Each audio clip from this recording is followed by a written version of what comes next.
All right, hello, everybody. I am Broken Bungie, and I am going to be your host for the next couple runs here.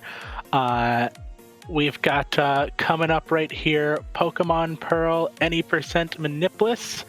And before we get that run started, just want to read off a couple donations here. Thank you to Chudley for $7. Comment saying, have been watching and listening as much as I can the past few days. This marathon has been so much fun and a light during a dark winter. Thanks to all the runners, hosts, and people working behind the scenes for making it happen. Thank you very much for that. As well as a $25 donation from Zendikawa. Very much appreciated. But with that here, if you guys want to go ahead and introduce yourselves and introduce what you're going to be doing here, go ahead, all yours. Okay, awesome. Well, thank you so much, Bungie, for that. My name is Conception, and I have a commentator with me if you'd like to introduce yourself. Hi, I'm the commentator, Ness underscore, or Ness, or not underscore, or Beefy Boy, but only the Bed Wars lobbies. I've run this game before, and I know a bit about it. Yes, yeah, it's going to be a very interesting run to say the least. This is going to be Pokemon Pearl, so not Shining Pearl, unfortunately. I'm not there yet, but Pokemon Pearl, and it's going to be any percent Manipulus, which means that we're not doing any RNG manipulation in order to get starters or anything, or optimal pathing to avoid encounters, anything like that. So we get the full randomness of the game at our quote-unquote disposal here. So we're going to get started. I'm going to ask Bungie if you wouldn't mind making sure the bid wars for the character and the rival are just closed right now, because we're going to name them right away. And then the Chimchar one, we can wait about 5 minutes. All right, awesome. So timer's going to start in 3, 2, 1, go. Gio? Thank you so much. Yeah, so we started basically from the DS screen just to get the optimal titling there, and then we have to do some mashing at the beginning here just to get through some Rowan discussion. Yeah, we have to reset the save just before we start the run, because that's kind of the thing that you're supposed to do. You can't really start a run when you already have a save, because it's a bit different. It's like that for every Pokemon game. Yep, so classic mashing here. So what are we going to have for our character name, Bungie? We'll go ahead and get that started here. So for character name, let me get that pulled up here. It looks like the character name is going to be Goddess. All right, sounds good. All right, we'll go lower here. We're fancy now. Yeah. If I could spell. Spelling is hard, especially on the touch screen. There we go. And the other one as well for the rival. The rival is going to be Mr. Bones, all caps. All right. Oh, that makes it a little easier for me there. Bones. Thank you so much for your donations, by the way. Much appreciated. The Trevor Project, always an incredible cause to donate towards. So thank you so much for getting your money in for that. Also, 2 great names, by the way. Goddess, perfect for our character here, as well as Mr. Bones feels right as well. That's actually a nickname that I call my dog, whose name is Jabba. We call him Mr. Bones sometimes, just for fun. And also, if the rival RNG goes really bad, we can just say we're on Mr. Bones' wild ride. All right, so after we finally clear this cutscene here, I'm actually holding B and mashing A, by the way, for it speeds up the text speed, but now we can actually increase our text speed natively, as well as change a few other settings. And then, for example, we can make L equal A so that I can mash with the L button. We also turn off the battle style. We may change it from shift to set, rather, so that way it doesn't ask us after every time if we want to, change Pokemon. This person's about to use this Pokemon. Would you like to change? No, we don't need to worry about that. We also turn off battle animations. I think that's all the settings that we cover, actually. One setting you didn't touch, which I'm really sad about. I can't believe you're a Text Box 1 gamer. Oh, yeah. Can't believe it. I am a Text Box 1 casual, unfortunately, because I just don't have time to change it, unfortunately. I'm an Xbox 9 gamer. Yeah, personally. That's fair. That's fair. Yeah, so as we talked a little bit about the category, so this is any percent manipulous. The true any percent has a lot of manipulations that are very precise, and not only movement, so making sure you're moving the exact amount of right tiles at all times, but also you need to start on a very specific frame in order to get the starter with the right nature and everything like that. There is a lot that you can manipulate, and then if you stay on an exact path, you can actually get a path that equals no encounters, which is very interesting. But we don't do any of that. There's so much randomness to this category that I sometimes feel like it's a randomizer, but that makes it kind of interesting from a speedrun perspective. Could also make it frustrating sometimes, but you know, that's speedrunning Pokemon for you. Yeah, to an extent, the minute category is actually harder because getting onto the run is really hard. It's like frame perfect inputs for a little bit until you actually get into the run, and then it's very exact inputs instead of frame perfect inputs, which isn't much better. And doing it at marathon is really hard. So a lot of times, if they don't get, like, if the runner doesn't get the manipulation first try, they have like a backup card that they can use with a save on it. And we don't really have that here today, I think. No, so I definitely do not have any backup cards. Yeah, we just have to roll with the pearl punches. Yes. Yeah, and we'll get into it a little bit later, but there's one special part of this route that is particularly really random. It can really dictate how fast or slow we're able to go in the mid game. But in terms of our starter, we're going to choose Chimchar, and then we get into this encounter with the Starly. Optimistically, it'll take 2 turns to defeat it. Often it also takes 3 turns, and if it goes poorly, it can take 4 turns. So we'll just see what we get. Something I'm seeing in the chat that's big news. I don't want to take this job, but we're over 8,000 now, which is really massive. Woo! Thank you so much for the donations, everybody. Over 8 Gs. Wow, that's actually incredible. Thank you so much for everyone who's donated so far.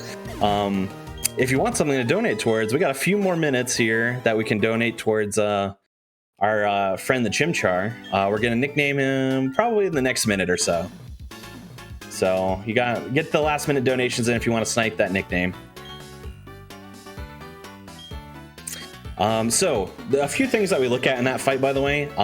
So one thing that was good was that my attack seems to be at least decent, because I did a fair amount of damage on the Starly on the first attack.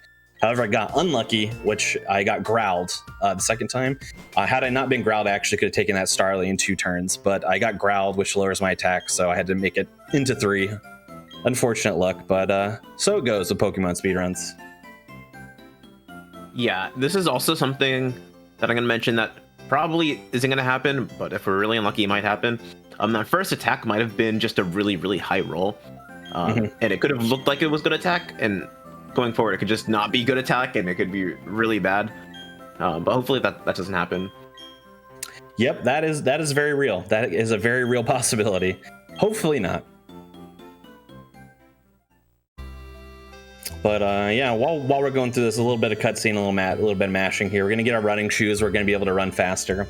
If you're riding the Pokemon hype train right now, you're probably playing Brilliant Diamond or Shining Pearl. And if you're really invested in speedrunning, you could probably see all the found glitches and exploits that have been found in that game. I believe a lot of them are being patched or have been patched already, which is unfortunate from a speedrun perspective. However, one thing I think is really interesting is that the remakes any percent is actually faster than this one, which doesn't usually happen. Usually the older version is a little bit more exploitable, but not in this case. Yep. So since we, like I said, full scale randomness, we're entering the grass here, and we want to hope for as little encounters as possible. But you never know. Yeah. 2 encounters before is pretty bad. I'm gonna say that. Generation 4's encounter RNG is really, really harsh, especially in Heart Gold Soul Silver as well. It's not as bad in Gen 5 or Gen 3, but there are some times where immediately after your encounter immunity, you just get another one, and that happens so much in this game. Fun fact, it seems to have carried over to the remakes too, because the encounter rate in that game is also wild. I will say now, if we could go ahead and close the Chimchar bid war and get the nickname for that, Bungie, if you don't mind. Okay, the nickname for that is going to be a big ape, all caps. With spaces between, right? Yes. All right. Very good. That is fitting as well. It's so hard to use the touchscreen for this. I'm not good at it. No. There we go. Well, I guess it's not gonna be a big ape. It's just gonna be like a medium-sized ape by the end of this. That's but true. I don't Yeah. want to spoil it. I don't want to spoil it. Yeah. I mean, I guess it's whatever you consider big, you know. But in terms of Pokemon, yeah, we're gonna be on the medium size of apes. I would definitely call like a 4-foot tall ape like pretty big. I would say so. Okay, so thank you all again so much for donating for those bid wars. I really appreciate it, and yeah, every cent going to the Trevor Project. So wonderful cause. If you want something else to donate towards, because that's all the bid wars left for this run, might I suggest the next run, which is Bug Snacks Any Percent, has a really cool runner. Big fan of them. So if you want to donate, I believe they have a journalist color bid war open that you can donate towards. I heard that they're so cool and they're so epic, and they have they're the console Bug Snacks GOAT of all time. Could be true. We'll just have to wait and see. After we're done talking to Lucas here, by the way, we're going to enter a shop, and you could buy a variety of different items here. I'm going to go a little bit on the safer side, but it is a little bit slower. So what I'm going to do is I'm going to buy 8 potions, an antidote, and 2 paralyzed heals. It's a little bit slower. Usually you don't buy three different items there. You only usually buy 2. But that'll keep us pretty protected for pretty much the whole run, hopefully. Paralyzation and poison being the main status conditions that we'll be facing, hopefully. Or maybe not. Even more hopefully. So we just got to run back to town here. We take that path. In the Manip version, you would actually walk through the grass because it's faster. And then since you're Manipping, you don't have to worry about getting encounters because you won't. You're Manipping it. So yeah, but just taking like the slightly longer path is a lot better than taking an encounter. Yeah. Yep. Unless you need like an encounter to get a level if you have like a really bad like Chimchar. Mm-hmm. Yeah, that could be a strategy for sure. I also just want to point out, I believe I got a term frame when I went to talk to Mom here because I did not get a bonk when I turned to talk to her. So that's 1 frame saved, if I'm not mistaken. We're literally in world record pace right now. I don't think so because of all the nicknames, but I forgot about the nicknames. Probably not. Probably not, but well worth it in my opinion. All right, so we're gonna take the same exact way back here. Again, we're coming up on Route 202, I think, right? Yep, getting there. And on that route, however you want to say it, I know people say it differently. I switch for some reason. There's gonna be a catching tutorial, which you think it's gonna be an auto scroll. You think it's not gonna be interesting. You think it's gonna be a time to get up and get water. Well, you're right, but it's not an auto scroller. In this game, there's this little thing that you can do that just a bad movement. That's fine. No, continue. That not everyone notices. Yeah. If you mash, like when like the damage flashing and like damage is applied, it actually speeds up the bar a tiny bit. So you can save time by just mashing throughout this like entire battle. There's not very much time, but is that an auto scroller? Yeah. If you want to be as optimal as you can, you gotta be mashing a little bit on those attacks. I also want to give a big shout out to my partner who is just started her first Pokemon playthrough of any kind ever by playing. She's playing Brilliant Diamond, and she chose Turtwig, and she nicknamed her Turtwig Turty Baby, Turty Baby. Very cute, very cute.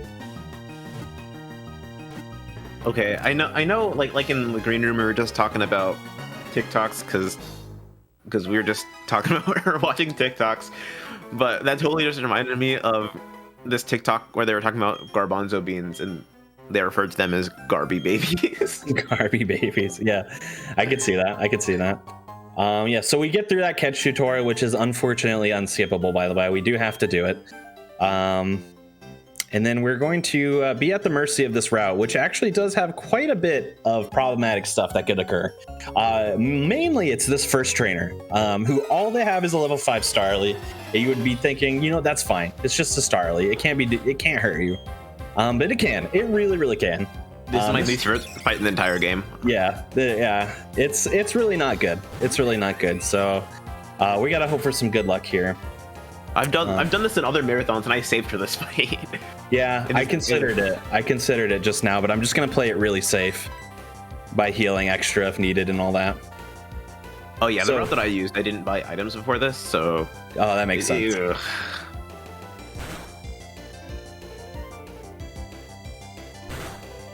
All right, so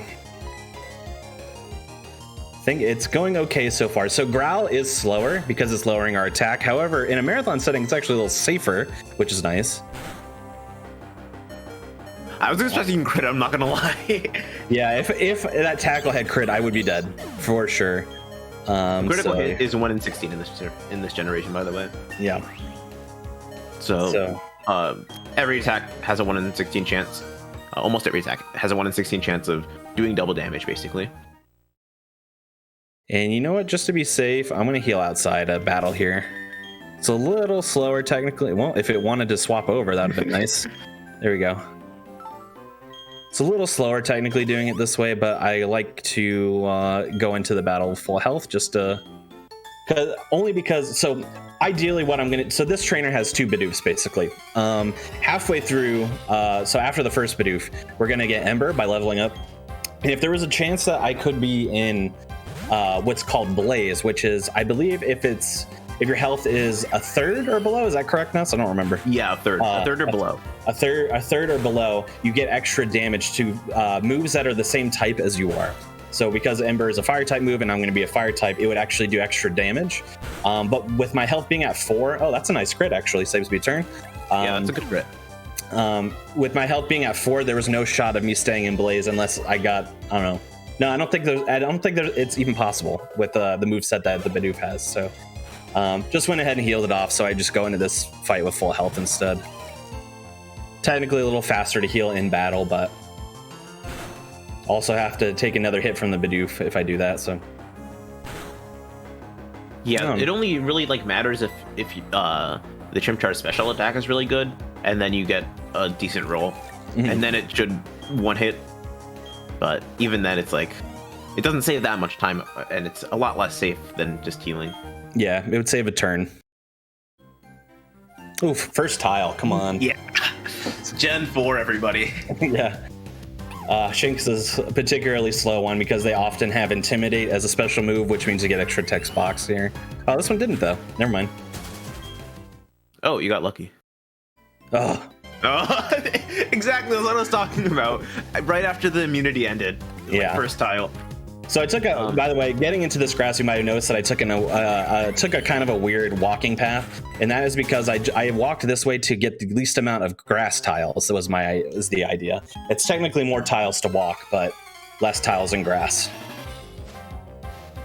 But it didn't work out in my favor because I hit 2 encounters there anyway, so. Yeah, so I've been I think I've hit 6 encounters total in the wild already, which is kind of unlucky, but it's honestly not even that bad compared to my luck. Yeah. I think in my PB I hit 3 in that patch of grass that you just went through. Yeah. Oh wow, that's a good roll. That patch of grass does feel like an eternity. Okay. Oh yeah, if you guys don't know, the ability that the Shinx has that takes extra time is Intimidate, and basically, on turn 0, your attack gets lowered by a stage. It doesn't really matter too much, especially because Ember is a special move. But if we're using Scratch, then it could definitely matter. But it doesn't persist for the whole battle. You can just switch off, and then it'll get reset. Yeah, you could switch off if you had another Pokemon to switch off of, which I don't plan on having another Pokemon in this run, so I plan on only having Chimchar and Chimchar only. If you wanted to do like, I know like, for example, Ness has done other routes of this category using different starters, in which case you would need to get other Pokemon to fulfill the certain HM duties, basically. Yeah. So, for example, with the Piplup route, not trying to like detract too much from this, because it's really different.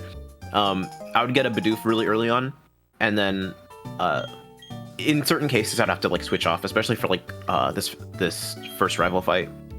And for Turtwig, I wouldn't have one yet, but I would get a trade Abra and I would use that basically as my main, and I would switch off between those two. I kind of wish I'd saved for this. It's probably fine, but I kind of wish I had saved. Yeah, this is fine. That my health is definitely fine, like 100%. It's fine unless I get crit, then I think I'm dead. But just don't get crit and then be in place, and then one hit the next one. I'm definitely or just crit it, and then it's all just fine. Crit it, yeah. then it's all fine. Are you sure this isn't manipped? Yeah, the secret was typing in all those nicknames and then typing them incorrectly sometimes. Frame perfect. Yeah. All right, so the reason why, so we go out of our way here a little bit. One, because we have to go in this room, this house anyway, for story elements. We have to give, what did we name Wally? We named Wally Mr. Bones. We had to give Mr. Bones Wally town map. Well, yeah, whatever. I don't know. I forget the lore. At this point. We had to give them town map, but we also want to fight these two. Ooh, they went first, which implies a speed tie. So I'm going to heal actually, just to be safe. Just win the speed tie. It's not that hard. Yeah, easy. It's easy every time. Just have quick attack. Yeah, simple. Yeah. Anyways, we get the hidden power, which is what these Abras keep spamming on us. We get hidden power here, and this is kind of the bread and butter of the mid part of the run here. This is what determines really like how fast we can go through basically the first gem. It can affect the second after the first gem a little bit, but probably not. If you want to talk a little bit about hidden power while I just clear some story elements here. Yeah, so hidden power is just it's this move that is random power and random type, depending on the stats that you have. So that's basically determined whenever we get the Chimchar and its stats are determined. And we have no way of really like knowing that offhand unless we're really good at math. But pretty much as soon as we teach it, we're gonna have to like do some risks to figure out what type it is and what the power is. And we have to hope for basically like a third of the types. And even then, like the game doesn't want to give it to us a lot of the time. Yeah. So yeah. Oh, come on. Oh my God. I walked back. Wow, the absolute troll from the Poket clown. Yeah. So living up to its sprite. I think I talked to two of the clowns twice now so far. Yeah. There we go. So yeah, exactly what Ness said about hidden power. It's random. It's based off your stats as to what typing your hidden power move is going to be. The reason why it matters is we want to get a type basically that's really good against rock types, because Roark, the first gym leader, is rock type, and a lot of trainers that surround that town are also using rock types, which we do need to get some experience. So we want to hope for like grass or ground or something that's good, basically. All right, yeah, so if we get fire, this run is going to get a lot more interesting. That's all I'm going to say. If we get like fire, like 15. Yeah. It's not going to be great. Yep, and again, that's the randomness part. Now, if we're doing true any percent and we're manipping this, not only do we manip a Chimchar with really good stats, we also manip one with stats that give you, I believe, it's grass? I think it's grass. I'm almost positive it's grass. That gives you the grass hidden power, so it's also super useful. I'm also saving here just in case things go a little weird with our rival, but also because I haven't saved yet. You'll notice here we get the saving a lot of data thing, which means that the save takes a little longer. But this happens whenever you start a game, and I forget what the other condition is that causes it. When you go to a PC. When you go to a PC, that's right. Which we don't do in this game, so we don't have to worry about it. So let's see what we got, Mr. Bones. So we're going to lead off with hidden power here. If it says not very effective, I'm going to cry. Not very effective is actually could be good actually, because it could be grass if it's not very effective. Oh, could be grass. Yeah, could be grass. All right, so it looked like neutral. Oh. Okay, so neutral is actually kind of bad. It means that it's probably not a good one. But let's see. It's probably not great. But there it is does rule potential. out bad stuff like electricity or electric type, I guess. Ice. No, yeah, ice. Like, what else would it be? Hold on, I cannot focus on that at the moment. Okay, so let's see. Whenever I do this for a marathon, I have like a type chart on my like phone lock screen, and I don't have that right now. Okay, so it is, because we got not very effective here, it is fire, water, or steel. Water and steel are both fine. Water is really good. Steel is fine. Fire is terrible. So hopefully it's not fire. Yeah, and we could figure that out in the next few fights. At least in my route, I always fought the next Kricketot dude. I don't know if you do that. If I had I'm going to, but there are potential routings that I would not do that if I already know what I have. Like if I was confident that it's grass, like I'm not going to bother. I'll fight a different trainer because it makes more sense. Yeah, but we can use that Kricketot dude to figure out if it's fire or not. Because almost every time the Kricketot will faint to just one ember. So it's not really ever a big deal. Yeah. Okay. The unfortunate thing for it being not very effective against Piplup is obvious, which is that Piplup took forever to go down because I had nothing that is good against it. Because I'm always like paranoid that like there's gonna be like a terrible hidden power, so I never like replace Scratch, even though I always should. Yeah. All right. So basically, from this point forward, we're going to get an amount of XP that makes it so that we are Monferno or evolved by the time we get to the gym leader, Roark. So that route depends on what kind of hidden power we get, basically.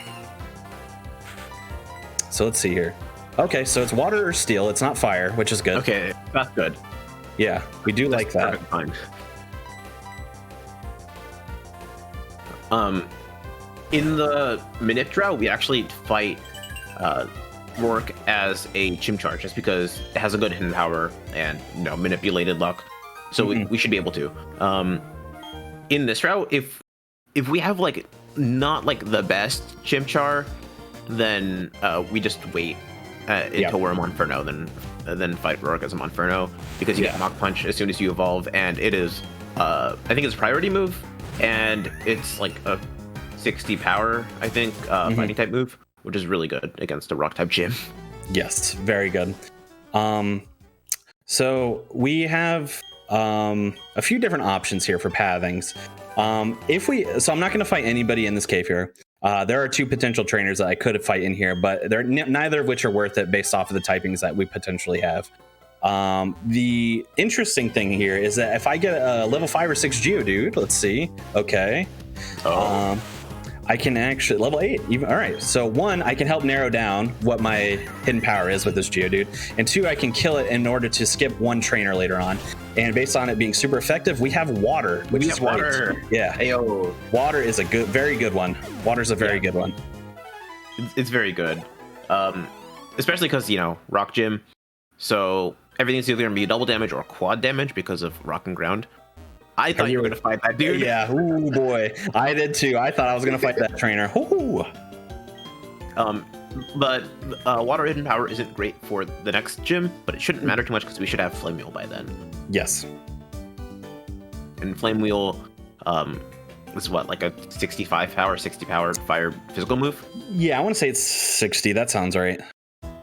So in a PB attempt, I probably wouldn't take the Sinner now. Especially based off the fact that I have water, which is a really good type.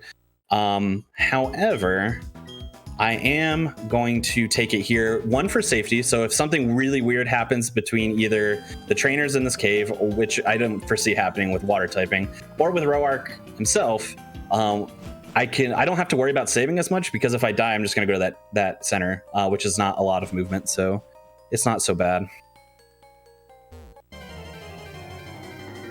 Okay, so I just looked it up because someone said it in the chat note. I don't remember the steel type chart as good as like the rock one. Yeah, steel would also be super effective, so we did not narrow it down at all. But you did experience, so it doesn't matter. Why do I feel? Wait, yeah, steel would be super effective against rock, but what about rock ground? Am I mistaken there? I think it would. Is it super effective against both?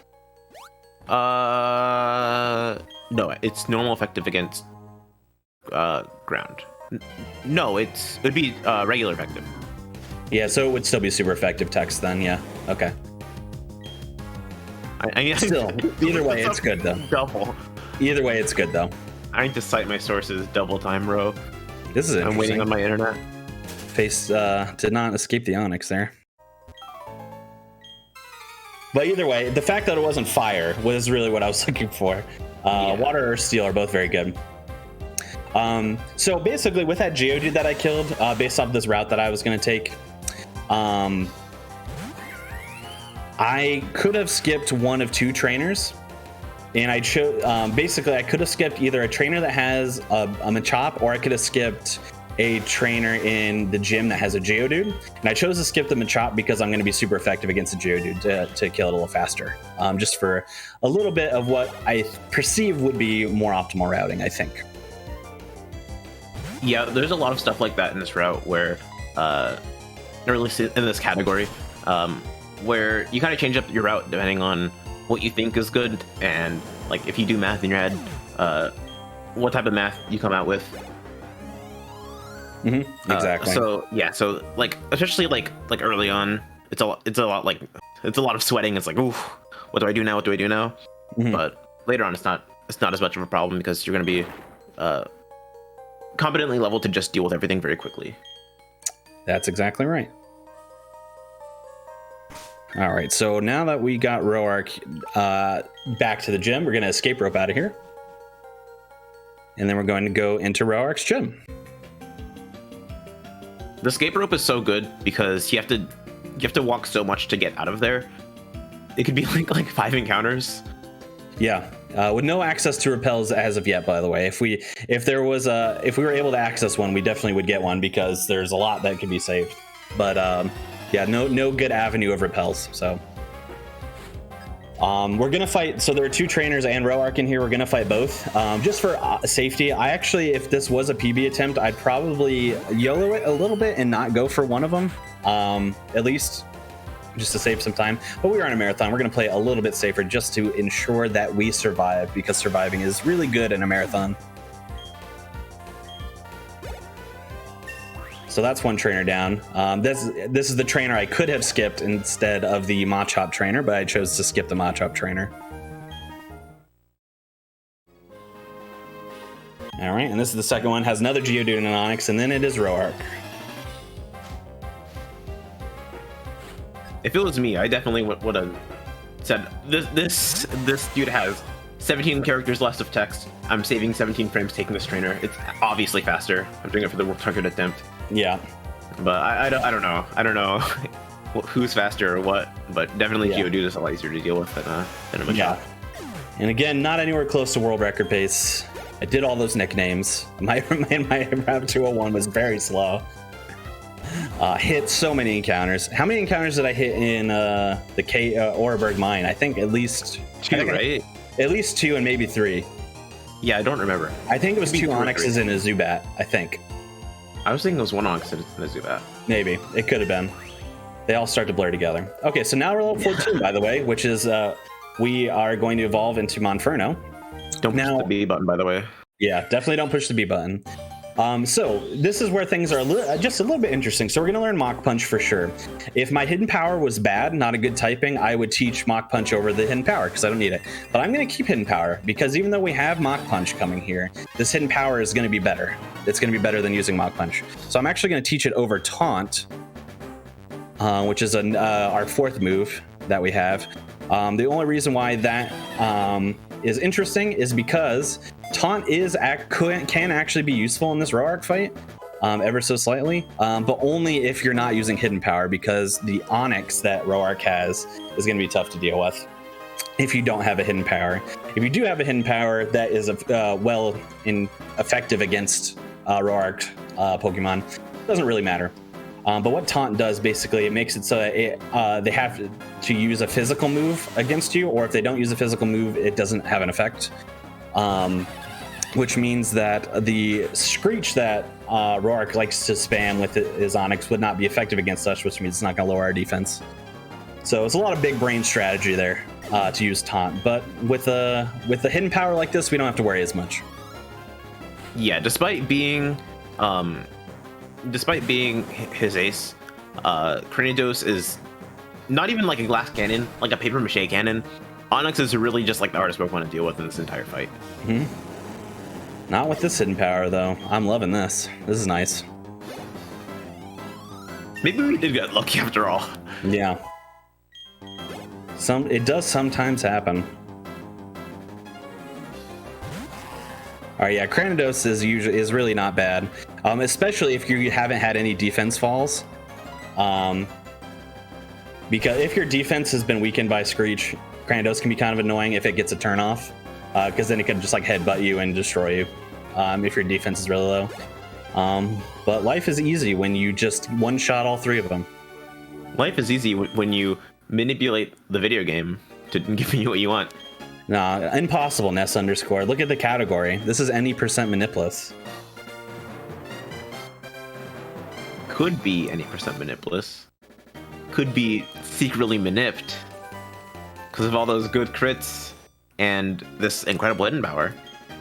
Yeah, could be manip. That is why I'm 3 minutes behind my PB currently. But who's counting? Life split, I guess. I guess live split technically is counting. Okay, so we're going to pit stop in this little shop here.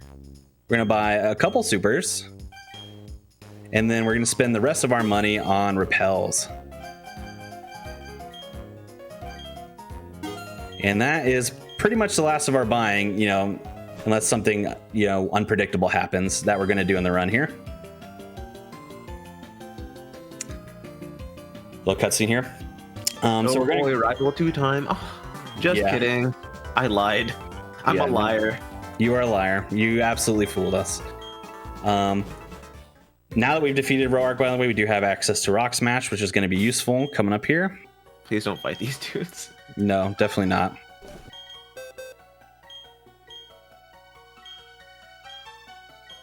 And we are going to teach it over Hidden Power now because the Water Hidden Power now doesn't have a use for us anymore. But shout outs to that Hidden Power for really, really helping out. We do appreciate it. Yeah, in this route, we don't take any HM homies.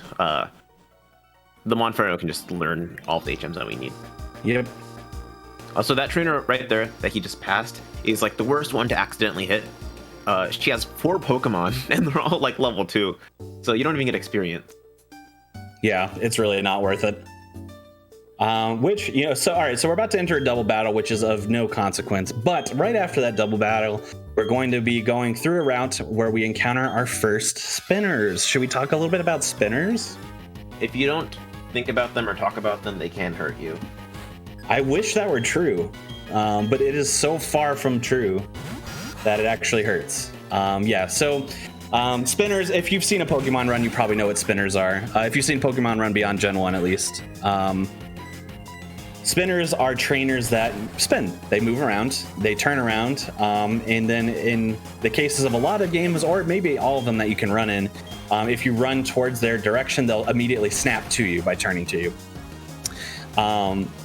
If you do certain techniques like pausing and manipulating them ever so slightly, then you can pass them without hitting them, which obviously saves you a lot of time if you don't need their experience.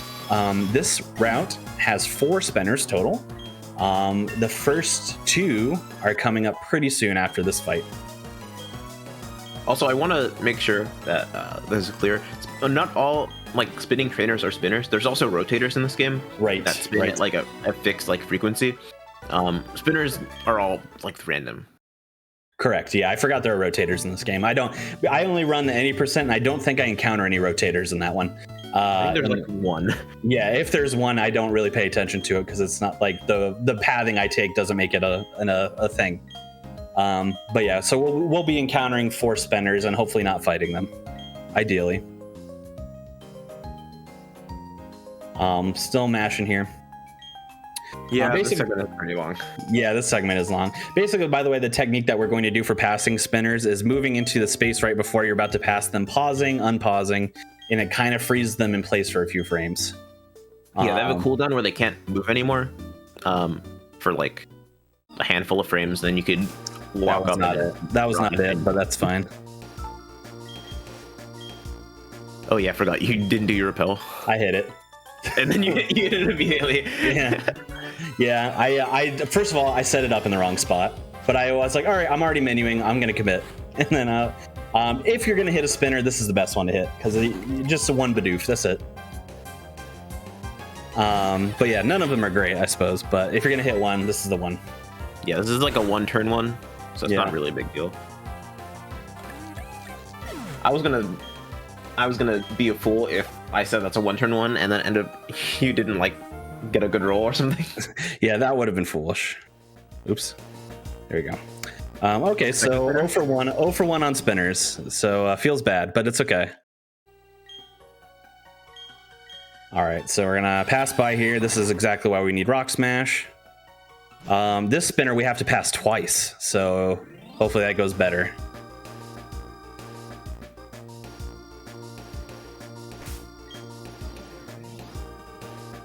Come on. Move it. Move it. All right, I'm going to wait for that. There we go. Played that bug catcher a little safe, but really did not want to hit an extra trainer that I didn't have to. Yeah, the spinners in this game are definitely like not as bad as some other games. Brilliant Diamond, Shining Pearl. Yeah, oh boy. Yeah, that is the truth. I have not began to learn Brilliant Diamond or Shining Pearl yet, but I have played them, so I've seen them spin, and I have seen a lot of my friends who run the game just hit spinners after spinners because they're really hard to dodge. Really, really difficult. Okay, so basically what we're doing here, lore-wise, we're helping a little girl whose dad's been kidnapped by Team Galactic here and being held captive or hostage, I'm not sure which, in Valley Windworks.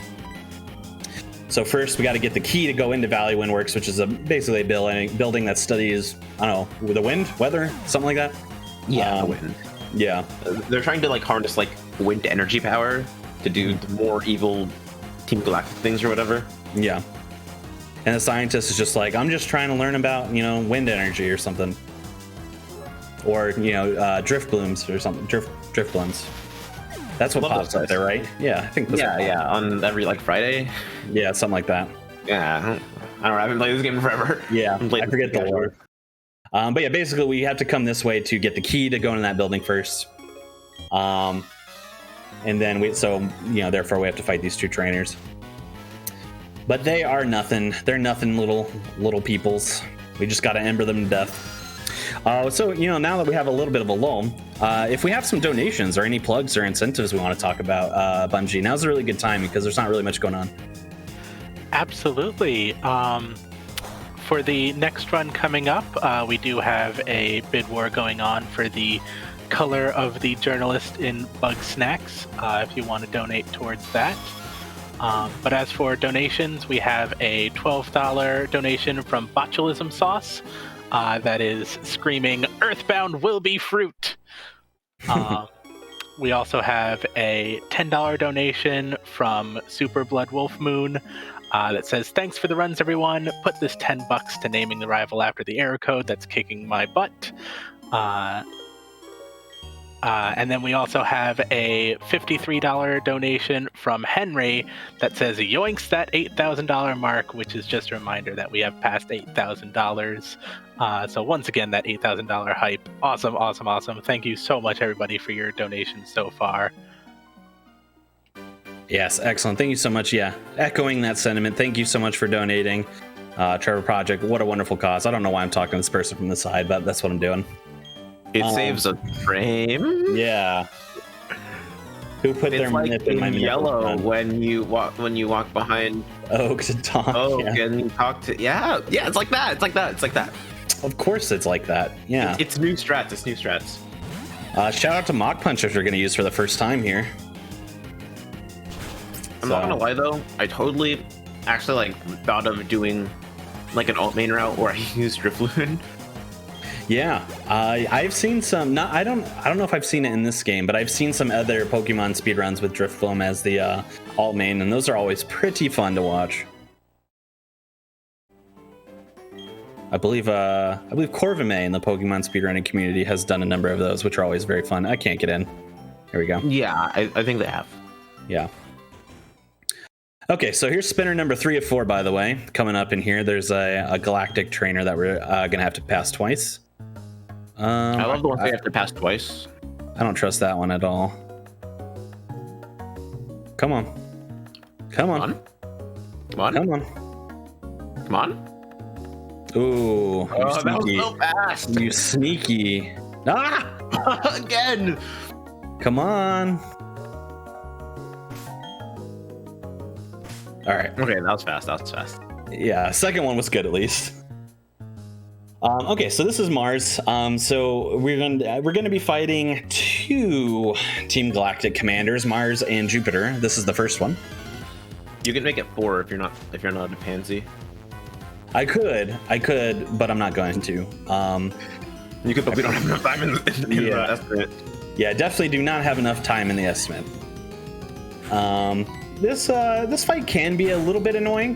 This Zubat especially can be annoying depending on if it uses Toxic, I was about to say, so. Yeah. Toxic isn't that bad, but it's also really annoying. Yeah. Especially because we can get poisoned again later. I was hoping to save that antidote just in case.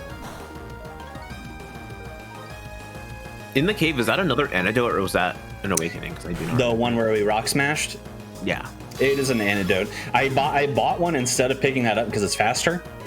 But you can also just pick that one up since you have to rock smash in that cave anyway. So yeah, I always pick that one up just as like a safety. I should have done that. That would have been nice. All right, so this Purugly can be a little bit troublous when that happens as well. So let's see what we get here.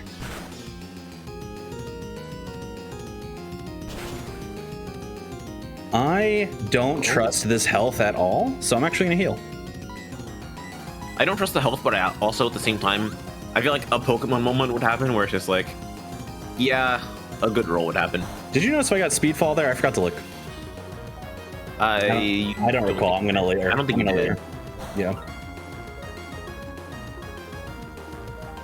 Or defense fall, not speed fall. Would I have died, by the way? Let's see. No, I wouldn't have died, but I would have been close. Yeah, you've been at like 3, right? Yeah, somewhere in there. Definitely under 10. I was gonna say on the bright side, Blaze, but then you already taught over Ember. No, I have Ember still. Oh, you do? Yep. I taught Rock Smash over Taunt and Hidden Power. Yeah, okay. Yeah, we definitely need Ember still because we got Gardenia coming up, so but we are going to get Flame Wheel in the Eterna Forest here coming up, but we do have to fight a few bugs before then, so. Okay, so here we go. Yeah, we just do completely different routes. So I'm just like still like trying to like get used to like the route that he's doing. Yeah, definitely. Yeah, it could be like, it cannot emphasize enough that it could be a variety of different routes that you can run here. I don't trust that. I thought you were gonna run into him. I was like terrified. I don't trust that. I thought about it, but I don't trust it. I don't trust that either. This guy is one of the worst spinners to run into. Yeah. Come on. I wish there was a good spinner pass where you can just run on that side and then just go up. I also wait a little patiently there just to be safe. And that guy's a spinner, but you don't have to worry about him. Yeah, he doesn't turn. He only turns down and right, I believe. Yeah. So he doesn't turn left, so you can just walk behind him. So not also, spinner. Yeah, spinners don't always turn. Fight in the game.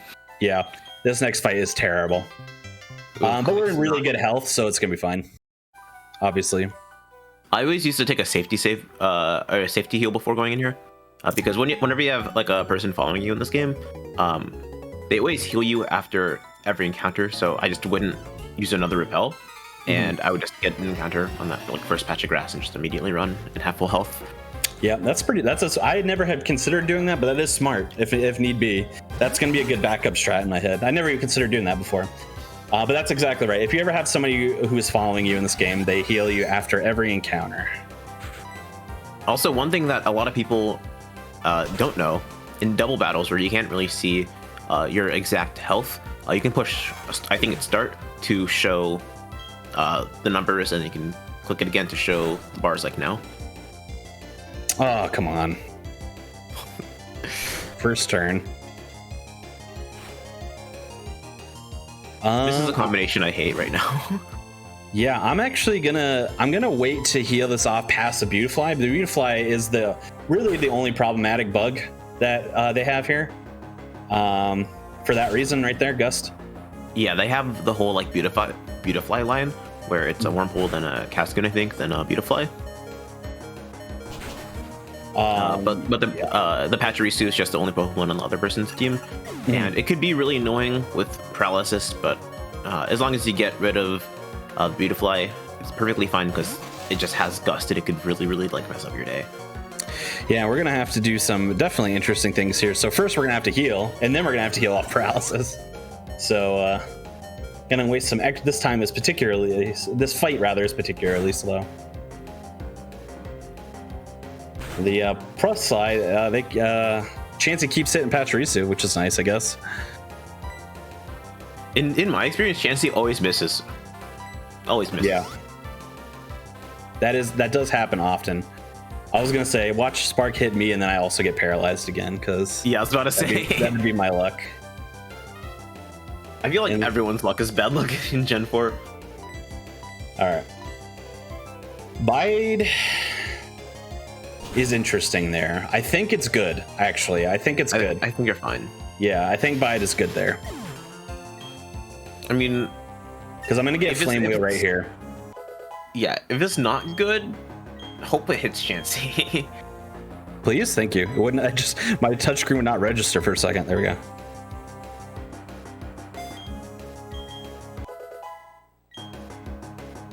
Chansey use Soft Boiled. Waste as much time as possible. There we go. Yep. All right, we're fine because we're definitely gonna kill here, almost certain. Yeah, we definitely hope for what's it called? We hope for Egg Bomb, just because Soft Boiled heals as opposed to Egg Bomb damaging, and Chansey has a lot of health. Yes. And health bars in Gen 4 are very, very slow. So there's another double fight here.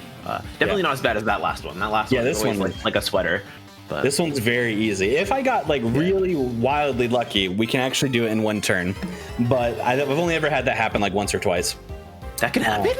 Yeah. So what happens? So we're gonna one shot. So it's two Abras. We're gonna one shot one. If Chansey has high enough attack or gets a big enough roll and crits, it can kill the other one in one shot. I've never even seen that before. Oops, wrong move. Wrong move. Thank you. I think I've seen it happen once or twice. Oh yeah, if it's not obvious yet, if you couldn't tell, Conception does a lot of the menuing on touchscreen just because it's faster than having to like select something with the D-pad and push A. It's just a lot more inputs when you can just tap. So that's actually, so if Chansey is not going to crit Egg Bomb and kill the Abra, it's actually faster if Chansey just misses altogether. So that worked out. It's like the second best option we got. So.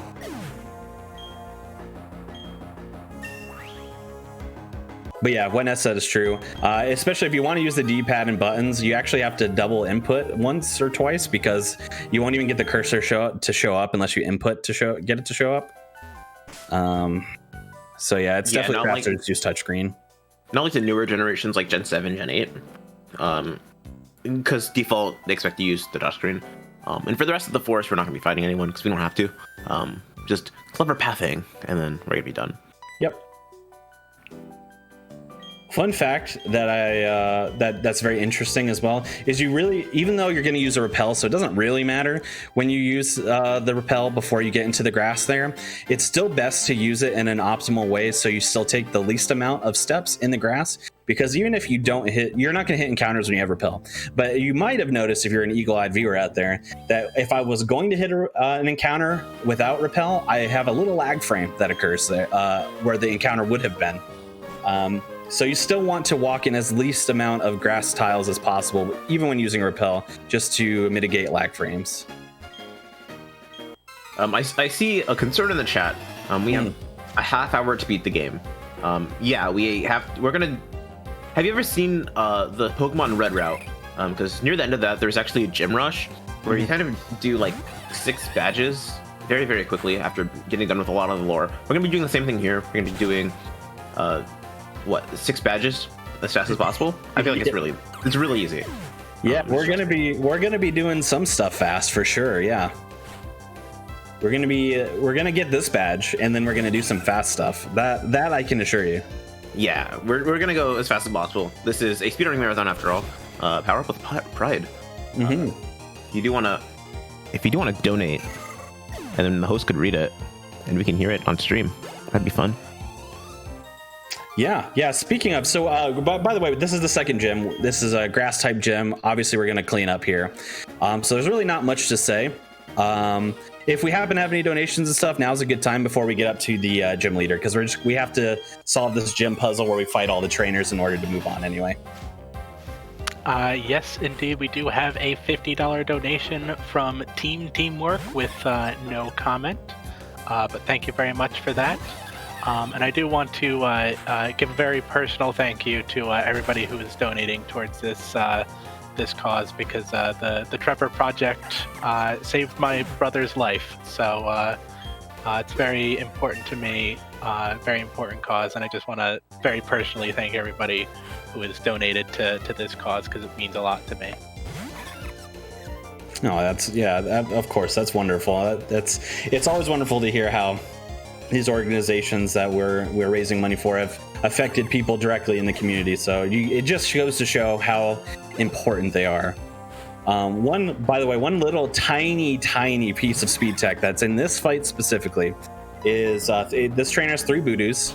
I use Flame Wheel, Ember, Flame Wheel. That's because the second Voodoo can die to Ember, it being a lower level. And the only reason why we use Ember is because it's less text than Flame Wheel.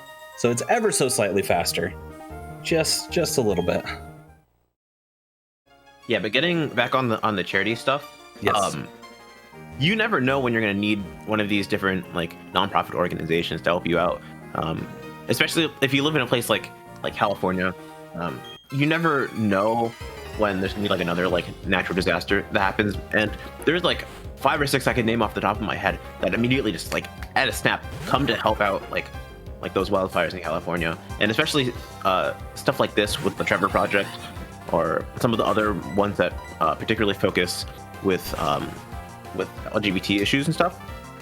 You never know when you're going to need any of them to come and help immediately, like at a snap. So definitely, like, funding these charities is major.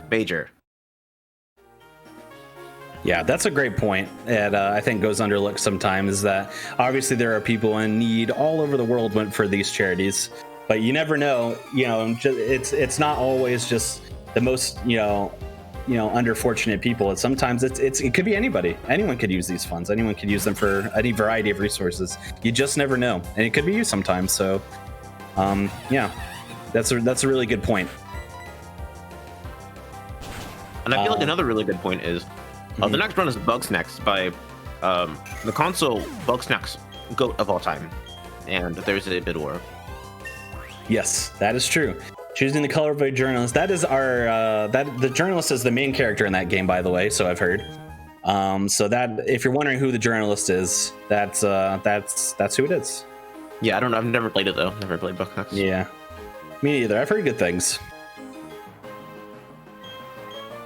All right, so Gardenia. Gardenia is largely inconsequential. The only things that can happen is we can get a little bit trolled by her last Pokemon, which is a Roserade.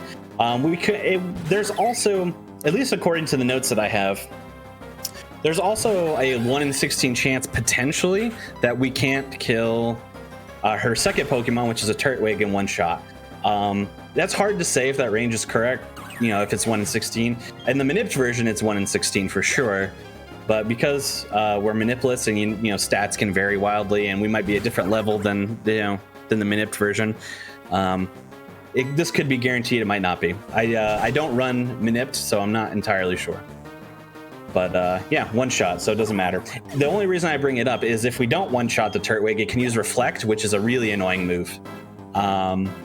So luckily we didn't have to deal with that. Now Roserade is another thing here. This has to be a 2-turn fight no matter what. So we're gonna Leer to drop defense here. Poison Sting is fine as long as I don't get poisoned. It's a crit, but no poison. Yep, there we go. The only reason why I would have cared about poison there is because I don't have an antidote. I would have had to go heal it off at a Pokemon Center. So, but we're fine. Yeah, I was gonna mention for the Turtwig that I haven't done the math in a while for this category, but I was gonna say it looks fine. At least from hers, it looks fine, and then it was. Yeah, I was gonna say I'm pretty sure it's fine because I think it's a 1 in 16 in the manipped version, which I think you're like 2 levels lower in this fight. Yeah. So unless my attack was like really terrible. Yeah, but so far your attack's been perfectly fine. Yeah. Okay, so that's Gardenia down, and we have next we're going to be moving on to the Galactic building. And we're going to be fighting some Team Galactic members, which is, we want to take them down. They're not very nice. We're also going to be getting cut from our pal Cynthia. And that's cool, because we're going to cut down a tree. At least one. Yeah, we're going to cut down one tree. Twice. You can make it 4 trees. Yeah, I was going to say I could cut down 2 different trees. Nothing says I can't. Right now, if you guys donate $30, Conception's gonna cut down another tree. A different tree. Host, just feel free to cut us off whenever that happens. This is impromptu incentive right now. Impromptu incentive, why not? Okay.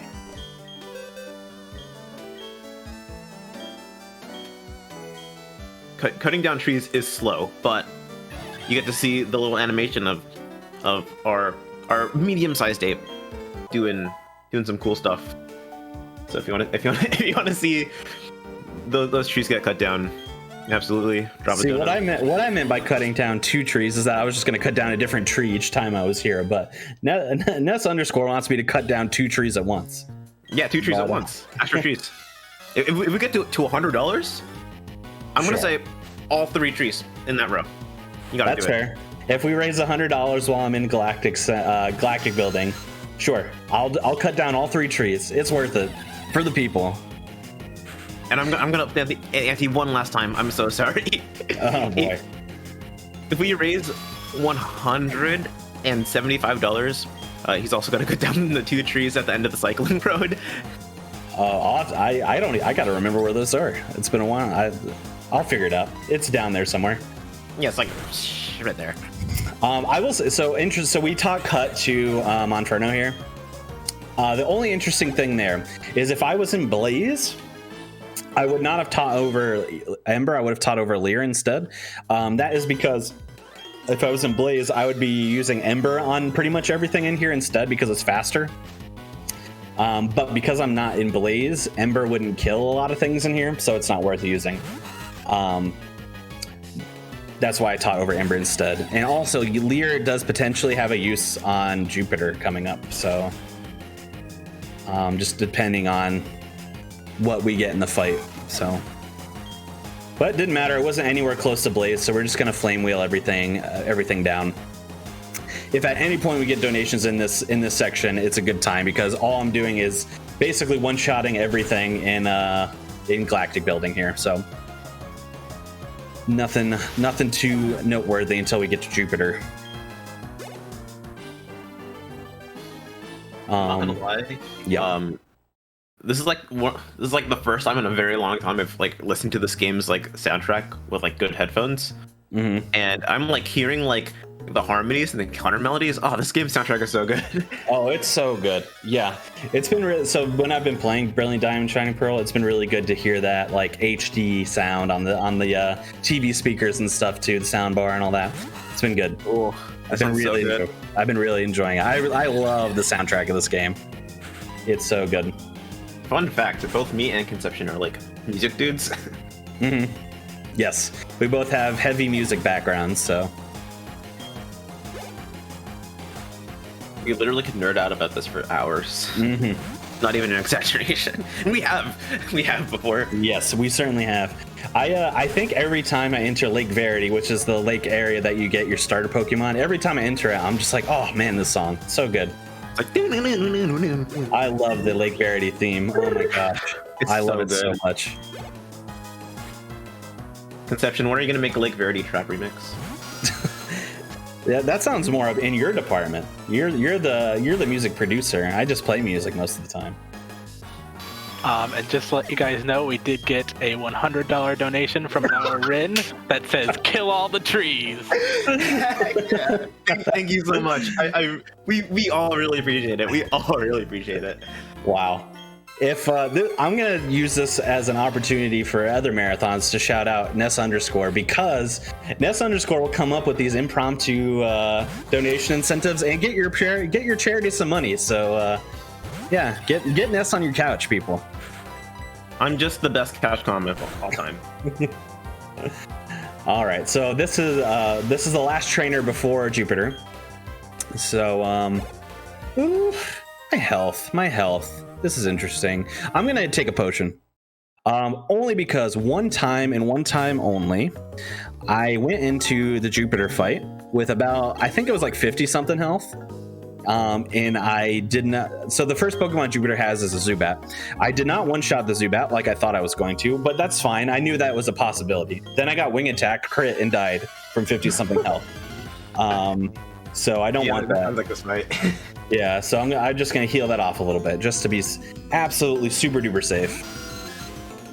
Also, I do want to mention this is hopefully going to be the last fight before the 175 for the other two trees. Yes. Also, I'd like to shout out that this is hopefully going to be the last fight of the run, actually. Yeah, we're going to be badge rushing after this, just getting every gym leader's badge. But we actually take a back entrance because we're all homies. It's like New Game Plus from this point on. We just kind of. Have you ever seen? Yes. Gen 1 Underflow. Oh! That's a good crit. Yeah, I was thinking that's gonna happen. I thought it was Come on, hit. Oh, wow, nice. So we got smoke screened. Oh, a double crit. Not that second one was useful, but yeah. So we got smoke screened, which always makes me a little bit nervous because it lowers our accuracy. So you want to be able to hit if you can. Usually that skunk take is a 3-turn fight because you'll have to layer it in the middle, but that crit is really helpful. So save us a turn. Manipped cheater. Yes, super manipped, obviously. That is like the third hardest fight in the run for me. Yeah. Okay, so now we gotta head back down. I'm gonna cut down all 3 trees. Thank you. Because it's for the Trevor Project. It's our gosh diddly darn right, as a Twitch chat. That's right. Oh, if I could get out, there we go. Okay, 1. I gotta see the hype emotes in chat for this one. I'm gonna save the middle for last for no particular reason. It's even slower on walking if you do that. I know. Well, it's worth it. They donated for it. There we go. We did it, fellas. All 3 trees. All 3 trees. Just for y'all. All right. So just for lore purposes here, we have to talk into this old man, get the Explorer kit. But we do not have to take his tutorial. He gets very sad when you don't, but we don't have to do it. So we're not going to. We're out of there. Now we're going to get the bike. Because we saved the cup owner. Go ahead. I got a gift sub to this channel, and they had this really cool hype emote, but I've not been able to use it because like nothing really has like happened. And I was gonna use it, but it expired today. Yeah, no. Okay, so now we have the bike, which is great. We're gonna turn to the right here and use. Oops, I always do that. Use it here. This bike does have 2 speeds, by the way, if you're unfamiliar. Fast and faster.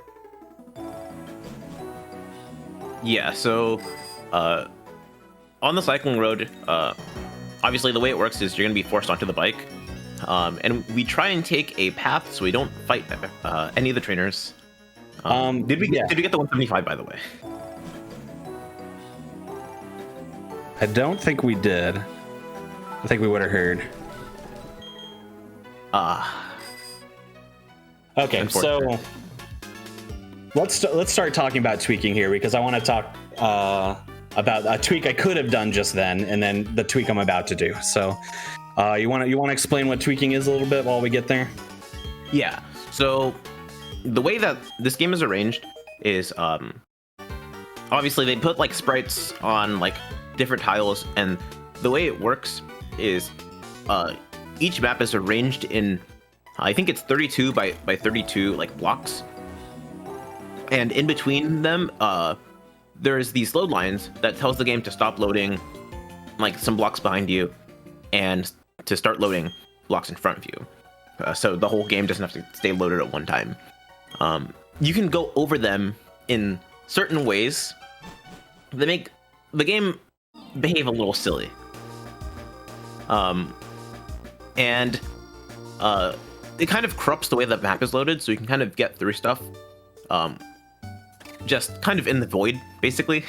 And we're going to be seeing that here, hopefully, very soon. Nope. There's like a cajillion different type of tweaks you can do. This one is a slow bike tweak. And it does a diagonal. I don't remember which way is like the main way it's supposed to face, but it messes with a diagonal, and coincidentally, it's the Poketch building. So Conception saves and then resets, and then pretty much as soon as he goes back into here, he's going to be loading kind of not where he should be. He loads inside of the building, and he can start by being in the void where he's definitely supposed to be, for sure. And what we're doing now is called void warping, where we go to specific tiles in the void to load different parts of the map, but in a really weird, bad way. Yep. And we do a save and reset to change the way that it's loaded. For some reason, it works like this. Whenever you save and reset, and it doesn't crash and corrupt, it changes the way the map that you're in is loaded. So we walk one tile to the left, and we do the same thing again. So we're going to be kind of warping all over the place again. And hopefully, if everything's done right, after a little bit more mashing, something funny is about to happen, where we take another step left and enter a cutscene. And that cutscene, of course, just so happens to be the Hall of Fame. Yeah, the Hall of Fame. Congrats, we just beat the Elite Four. We got all the badges to beat the Elite Four. Time is coming up very soon. The reason why I wanted to bring it up, there's actually a second tweak that we can do on the cycling road that saves about 45 seconds or so, but it's a fast bike tweak, and if you do it wrong, you hit a trainer. So I chose not to risk it there. It's like four fast bike time, by the way, tweaks time. Oh yeah, it's time. Whew, yeah. So all of a sudden we're done. We play the game pretty much legitimately through Jupiter, and then we tweak our way into the void, and then just walk right into the Hall of Fame. That's it. That's Pokemon Pearl. We did it. We did it. We did it, Twitch chat. We did it. Yeah. Do a couple shout outs here. Shout out to the Pokemon Speedrunning Diversity group. A bunch of fantastic people involved in that group there.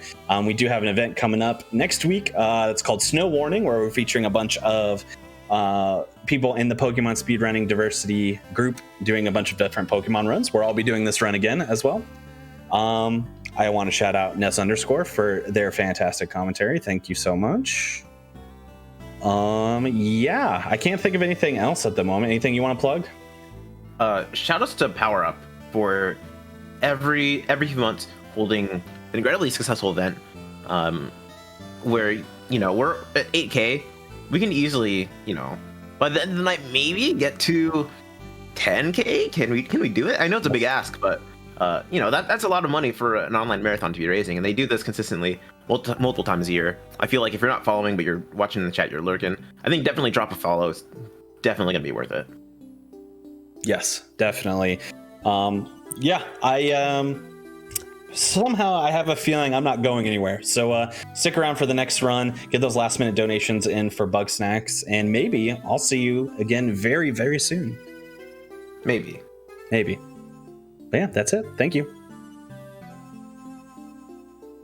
All right, thank you so much for the run, guys, and thank you all for your donations. Just a reminder, where your money is going towards. It's going towards the Trevor Project, which 90% of young people who reach out to the Trevor Project experience de-escalation from suicidal thoughts, and one supportive person can decrease an LGBTQ youth's risk of suicide by 30%. So that is what your money is going towards. It is saving lives. So thank you so much for all of your donations so far. And up next, we have Bug Snacks Any Percent. And if you want to get those donations in to change the color of the journalist, the main character of the game, go ahead and get those in now.